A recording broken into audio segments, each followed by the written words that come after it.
what we need right now is to sit down with the legislators at the lower house and upper chamber and see the sincerity of the Department of Health, whether they Mm-hmm. want to do it. Of Mm-hmm. course, in discussion with the Department of Trade and Industry, Right, Yes. right. because because the primary motivation of the DTI is to earn money.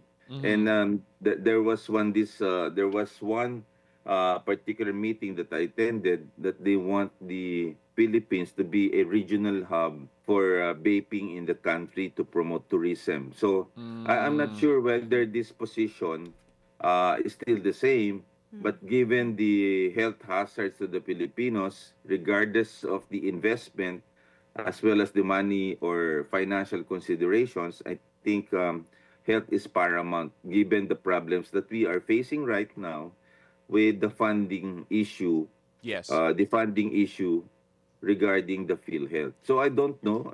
I think we need a meeting of minds and hearts, Mm-hmm. whether to push it and whether the direction is really uh, to have a total